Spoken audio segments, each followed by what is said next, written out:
أعوذ بالله من الشيطان الرجيم. بسم الله الرحمن الرحيم. رب اشرح لي صدري ويسر لي أمري واحلل عقدة من لساني يفقه قولي. اللهم لا سهل إلا ما جعلته سهلا. اللهم لا سهل إلا ما جعلته سهلا وأنت تجعل الحزن سهلا إذا شئت. يا معلم آدم علمنا ويا مفهم سليمان فهمنا. اللهم أخلصنا بوجهك الكريم. اللهم بارك لنا في أوقاتنا آمين. أهلا وسهلا بكم.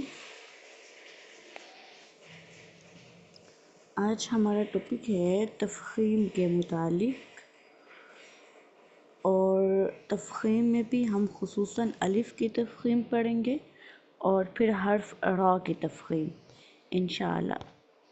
تو آپ نکال لیں، یہاں سے پیج نمبر 53 ہے آپ کا.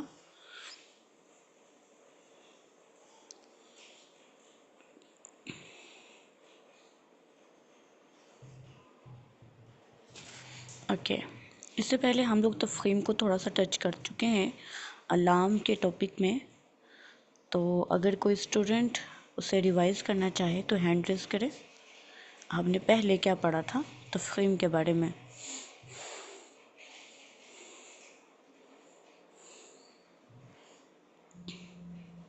چلیں جی، چلیں سسٹر رابعہ آپ اپنا مائک کھولیں. لام کی تقسیم میں ہم نے پڑھا تھا کہ علی لام صرف اس میں جلالہ مطلب اللہ کا نام آئے گا یا اللہم آئے گا، اور اس سے بھی پہلے زبر یا پیش ہوگا تو وہ موٹا پڑا جائے گا. اس کے علاوہ جتنے بھی لام ہوں گے وہ باریک پڑے جائیں گے. ٹھیک ہے، شابش. تو ہم نے یہ مستعلیہ کے بارے میں بھی پڑھا تھا نا، کہ مستعلیہ کب زیادہ موٹے ہوتے ہیں کب کم ہوتے ہیں. مراتب بھی پڑھ لیے تھے یا نہیں پڑھائے؟ کسی اور کلاس کو پڑھائے ہیں؟ ہاں جی، وہ لکھ کے بتائیں. یہ میں نے پڑھا دی ہے نا آپ کو تفخیم کے مراتب. چلیے امارہ آپ سنائیں.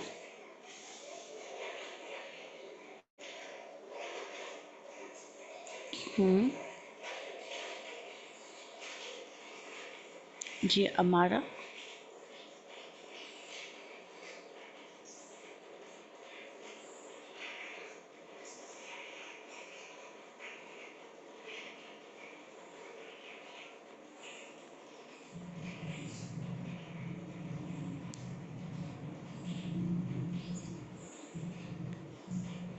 اوکے چلیں. اعوذ باللہ من الشیطان الرجیم. بسم اللہ الرحمن الرحیم. تفخیم کے تعارف میں سیدھی سی بات ہے کہ اگر کسی حرف کو آپ ذرا منہ بھر کر ادا کریں گے تو وہ موٹا ادا ہو جائے گا، اور اگر منہ خالی کر کے ادا کریں گے تو وہ باریک ادا ہو جائے گا. اور اگر کسی حرف کو موٹا ادا کریں گے تو اسے ہم کہتے ہیں کہ اس حرف کو ہم تفخیم سے ادا کریں.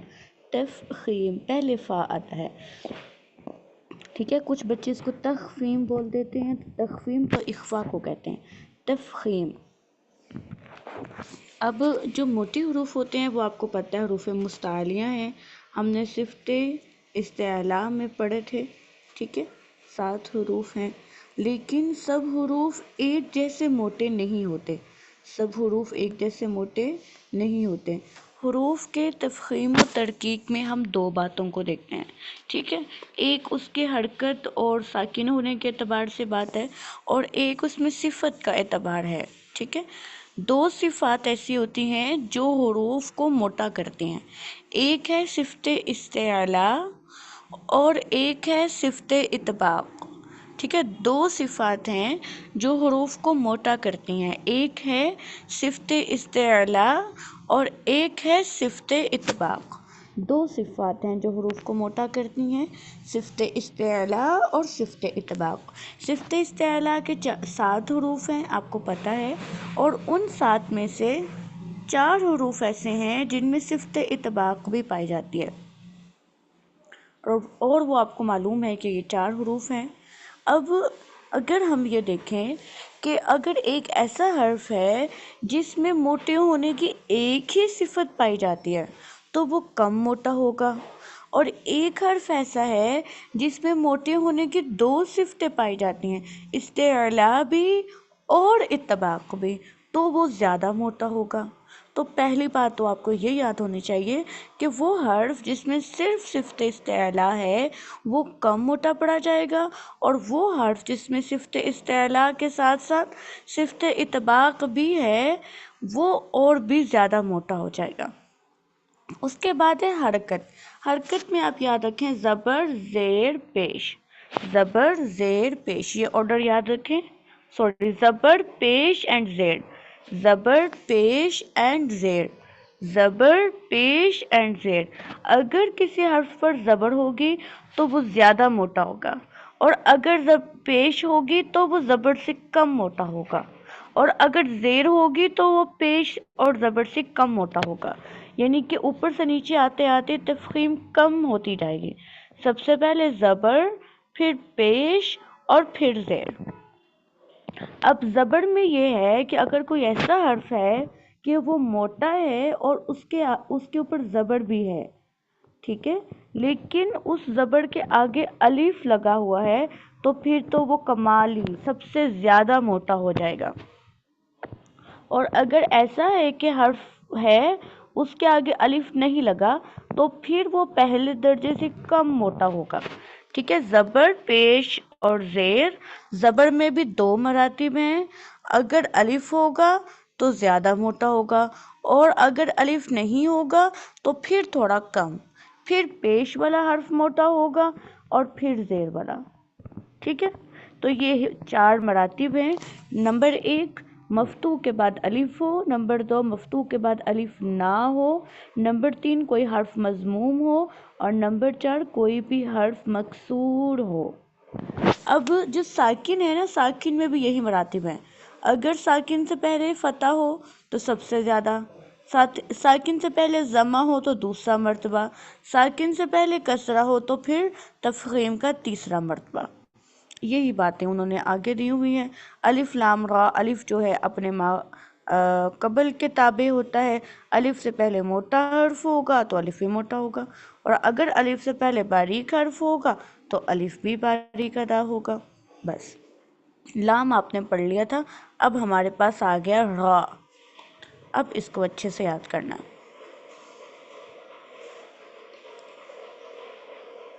کسی بھی حرف میں جو تفخیم ہے نا، کسی بھی حرف میں جو تفخیم ہے وہ زبر اور پیش کی وجہ سے ہوتی ہے، زیر کی وجہ سے جو تفخیم ہے وہ ختم ہو جاتی ہے، یہ عام سی بات ہے۔ اگر کسی حرف پر زبر ہو یا پیش ہو تو وہ زیادہ موٹا ہوتا ہے، اور اگر زیر ہو تو کم ہو جاتا ہے، یہ ابھی ہم پیچھے پڑھ کے آئے ہیں۔ تو را میں یہی ہے، اگر را پر زبر ہو یا را پر پیش ہو تو را موٹی ہوگی، اور اسی کی ایکسٹینشن یہ ہے کہ را پر زبر اور پیش ہو لیکن را مشدد ہو تو بھی را موٹی ہوگی۔ پہلے 4 حالتیں یاد کر لیں، را پر زبر، را پر پیش، را مشدد پر زبر، را مشدد پر پیش، کوئی فرق نہیں ہے، 2 حالتیں پہلی اور دوسری 2 حالتیں سیم ہیں، صرف شد کا فرق ہے۔ یاد ہو گیا؟ را پر زبر، را پر پیش، را مشدد پر زبر، را مشدد پر پیش۔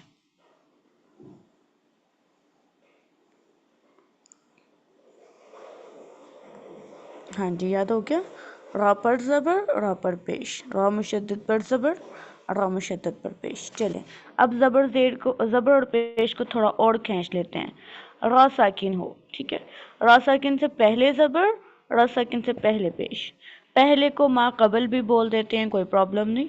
را ساکن ما قبل زبر، را ساکن ما قبل پیش، را ساکن ما قبل زبر، را ساکن ما قبل پیش، را پر زبر، را پر پیش، را مشدد پر زبر، را مشدد پر پیش، را ساکن ما قبل زبر، را ساکن ما قبل پیش، را پر زبر، را پر پیش، را مشدد پر زبر، را مشدد پر پیش، را ساکن ما قبل زبر، را ساکن ما قبل پیش۔ اب ساکن کی ہی آگے مزید ایکسٹینشن ہے، را ساکن سے پہلے ساکن، اس سے پہلے زبر، را ساکن سے پہلے ساکن، اس سے پہلے پیش، تو کوئی پرابلم نہیں ہے۔ را ساکن ما قبل ساکن ما قبل زبر، را ساکن ما قبل ساکن ما قبل پیش۔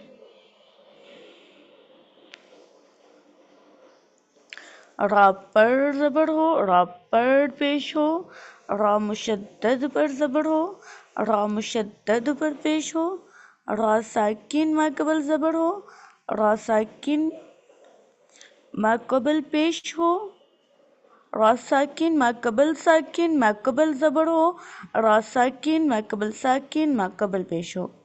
یہ 8 حالتیں اچھے سے یاد کر لیں، سب زبر اور پیش کے متعلق ہیں۔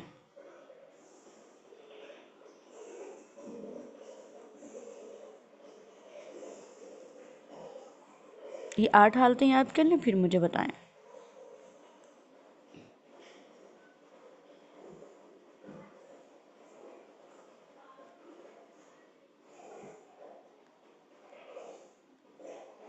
اوکے، باقی لوگ بھی کر لیں پھر اس کے بعد آگے چلتے ہیں۔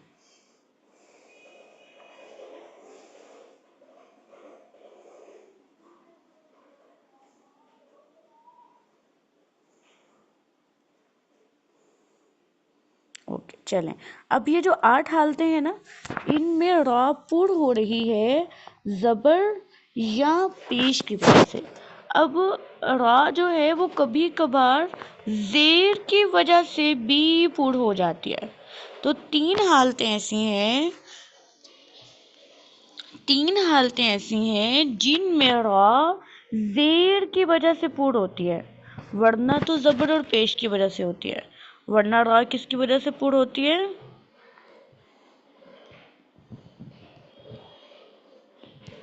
زبر اور پیش کی وجہ سے۔ لیکن 3 حالتیں ایسی ہیں جن میں را زیر کی وجہ سے بھی پر ہو جاتی ہے۔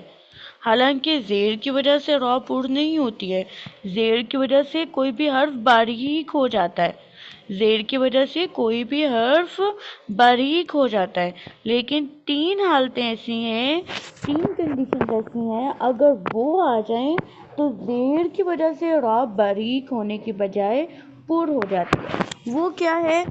اب ان تینوں جو حالتیں ہیں نا، ان میں کامن کیا ہے؟ تینوں حالتوں میں کامن یہ ہے کہ را ساکن ہوگا اور اس سے پہلے زیر ہوگی۔ ٹھیک ہے، اب دیکھیں کچھ بھی چینج نہیں ہے، 3 حالتیں یاد کرنی ہے۔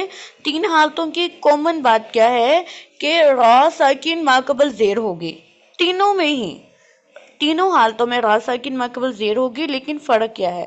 پہلی حالت میں را ساکن ما قبل زیر ہے اور اس کے بعد کوئی موٹا حرف آ جائے، کوئی حرف استعلا آ جائے تو را باریک ہونے کی بجائے پر ہو جائے گی۔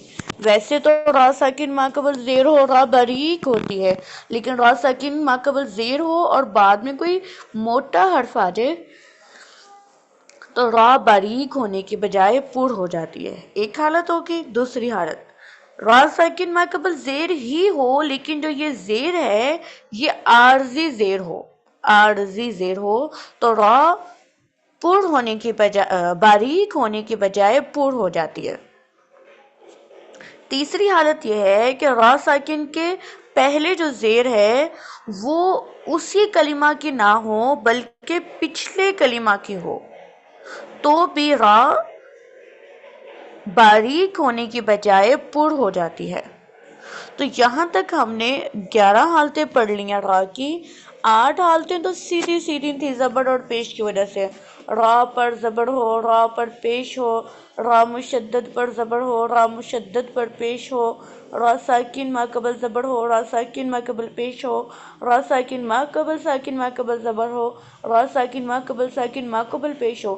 یہ تو ہماری سیدھی سیدھی حالتیں تھیں، ٹھیک ہے، یہ تو ہماری سیدھی سیدھی حالتیں تھیں۔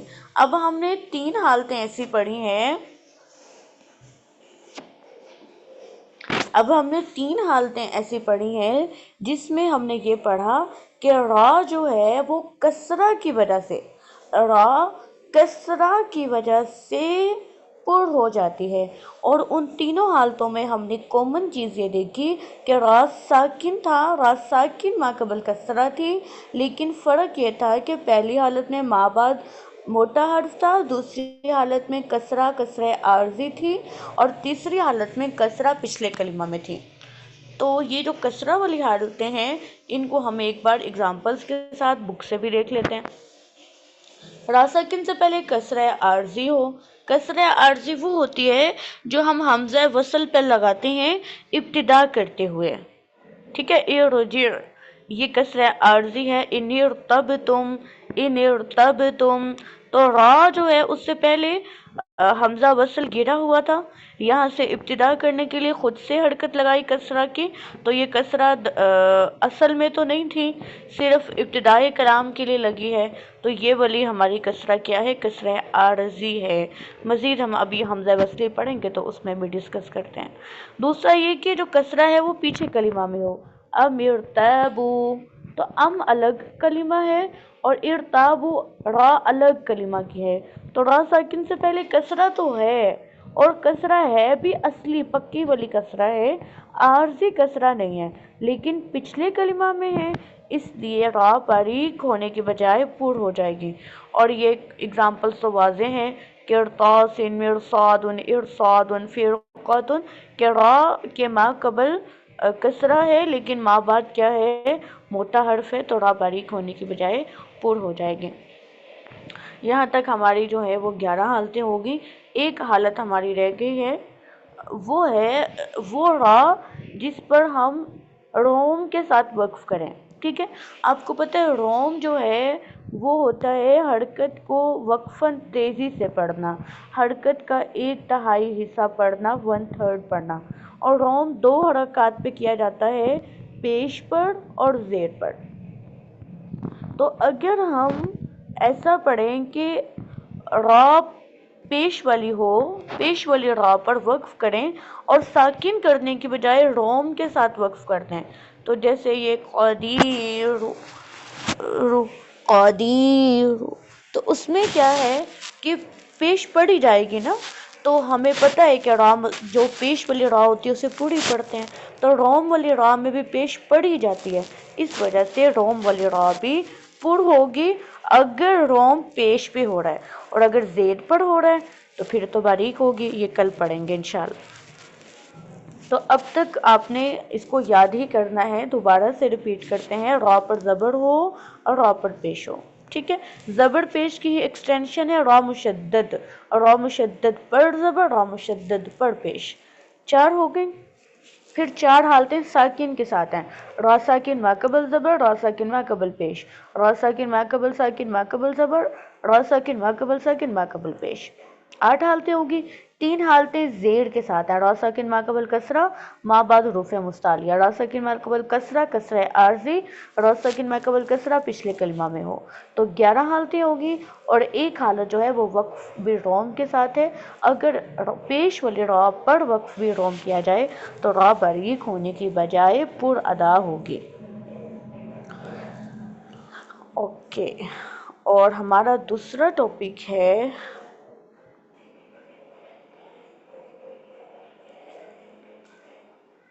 حمزہ اصلی اور وصلی کی پہچان۔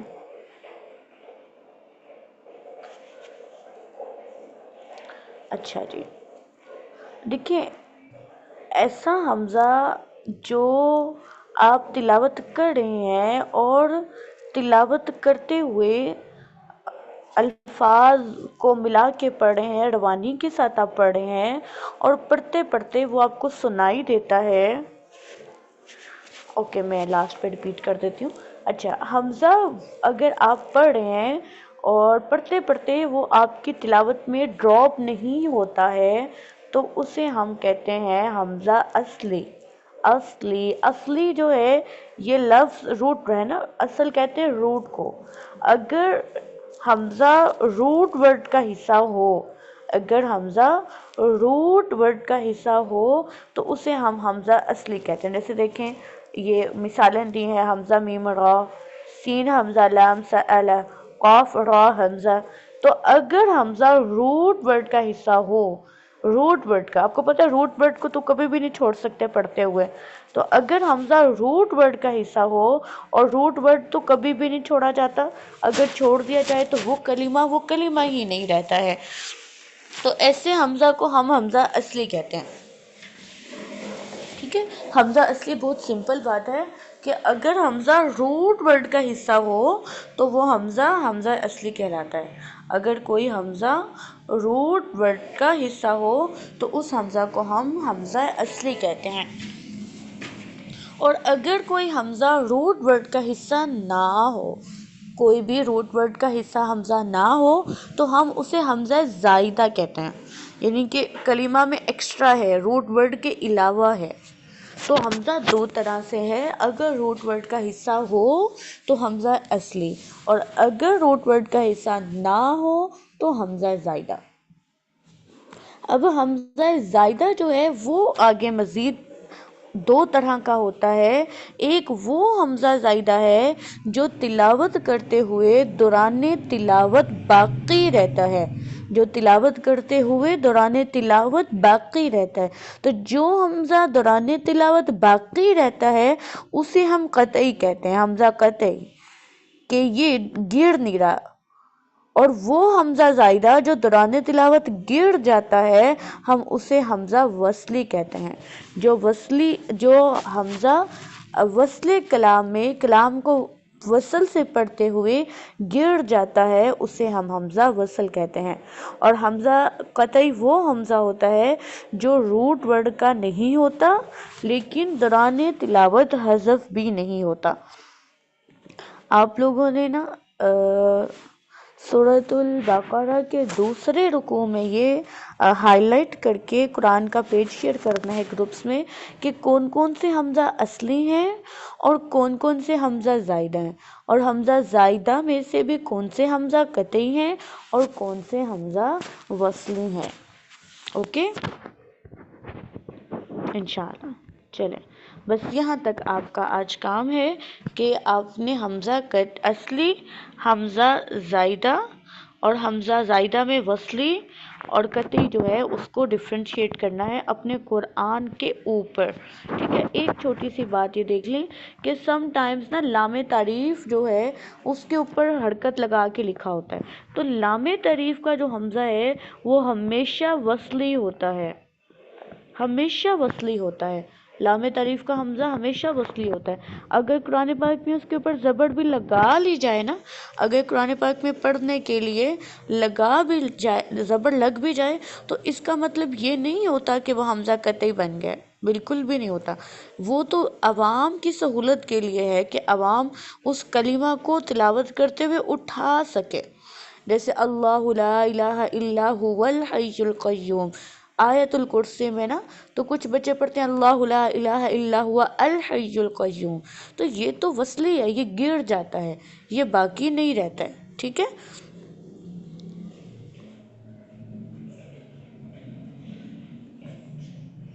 چلیں اب 1 منٹ کی آپ بریک لیں، پھر میں ایک بار دوبارہ سے سارا ٹاپک ریوائز کر دوں گی، را والا بھی اور حمزہ والا بھی انشاءاللہ.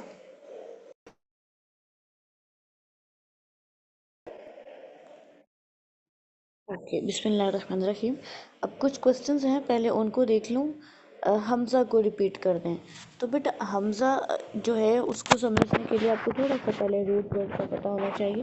روٹ ورڈ وہ ہوتا ہے کہ ہر اسم اور فعل جو ہے وہ 3 بنیادی الفاظ سے مل کر بنتے ہیں، جسے ہم کہتے ہیں یہ اس لفظ کا مادہ ہے یا اس لفظ کا روٹ ورڈ ہے. تو اگر حمزہ روٹ ورڈ میں آ جائے تو اسے ہم حمزہ اصلی کہتے ہیں، اور اگر حمزہ روٹ ورڈ میں نہ آئے تو اسے ہم حمزہ زائدہ کہتے ہیں. اب جو حمزہ اصلی ہے نا وہ ہمیشہ پڑھا جائے گا، وہ ہے ہی اصلی، ہمیشہ پڑھا جائے گا. لیکن جو حمزہ زائدہ ہے وہ کبھی دوران تلاوت پڑھا جاتا ہے اور کبھی نہیں پڑھا جاتا. اگر دوران تلاوت حمزہ زائدہ برقرار رہے تو اسے حمزہ قطعی کہتے ہیں، اور اگر دوران تلاوت برقرار نہ رہے تو اسے ہم حمزہ وصلی کہتے ہیں بس۔ اور جو را ہے، را زبر اور پیش کی وجہ سے موٹی ہوتی ہے، اس لیے را پر زبر پیش ہو یا را مشدد پر زبر پیش ہو یا را ساکن ما قبل زبر پیش ہو یا را ساکن ما قبل زبر پیش ہو تو را موٹی ہوتی ہے۔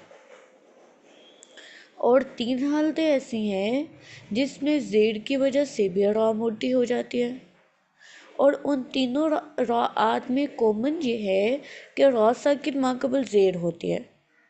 را ساکن ما قبل زیر ماں بعد موٹا حرف ہو، یا را ساکن ما قبل زیر عارضی ہو، یا را ساکن ما قبل زیر پچھلے کلمہ میں ہو، تو ان تینوں حالتوں میں را باریک ہونے کے بجائے موٹی ہو جاتی ہے۔ اسی طرح اگر ایسی را جو پیش والی ہے اس پہ ہم وقف کرتے ہیں اور اس کو ساکن کر دیتے ہیں تو پھر تو ہم اس پر ساکن کے احکام ہی لگائیں گے، لیکن اگر ہم اس پر وقف بالاسکان نہیں کرتے، وقف بالروم کرتے ہیں، اگر پیش والی را پر وقف بالروم کرتے ہیں تو بھی را باریک ہونے کے بجائے موٹی ادا ہوگی بس۔